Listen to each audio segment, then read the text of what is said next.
ছাড়লে যেরকম ব্লাড ছিল মাথা দিয়ে ওরকম ব্লাড চলছে, তখন আমার কান্না আরও বাড়িয়ে গেছে। আমি কে ঘুমনে আসছে তাদেরকে ডাকাডাকি করি, আমি ওর মাথাটা বান্ধিতে বলি, ওর মাথায় কিছু গুলি লাগছে, এরকম অনেক কান্নাকাটি করে ওরে আমি ধরে রাখতে পারি না, শোয়াইছি। ব্লাডের ছিল আমার পুরো ঘর একেবারে ভর্তি হয়ে গেছে। সকলের সাথে সাথে দেখে ও আইয়া দেখতে হয়েছে আমার পাশে। কিছুক্ষণের মধ্যে একটা গুলি নিখে দিয়েছে। আমি চারোদিকে তাকাই দিই, আমার সামনের তো আমার মেয়ে ঢলে পড়ে গেছে।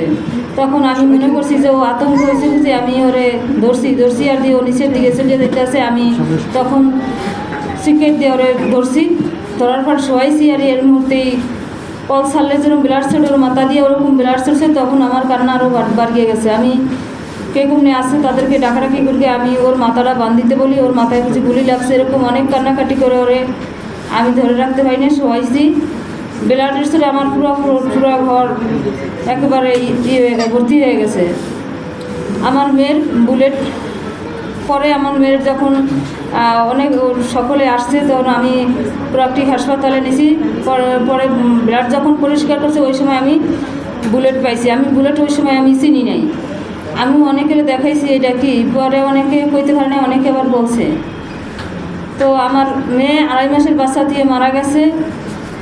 এই 2.5 মাসের বাচ্চা আমার পাশে আছে, আমার নাতি সইবা। আমাকে দোয়া করবেন।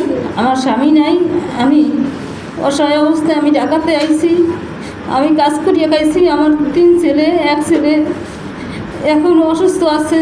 আমার মেয়ের মারিতে অনেক সময় অনেক ছাত্রলীগেরও অনেক খবর দিতে দেয় না, ওরা আমি রাতে আসে নিতে পারি নাই, রাস্তাঘাটের পরিস্থিতি ভালো ছিল না, আমি ঢাকাতেই মারিয়ে দিছি। আমার 2.5 মাসের নাতি আমি পালতেছি। আমার জন্য দোয়া করবেন, আমার সন্তানের জন্য দোয়া করবেন। আসসালামু আলাইকুম।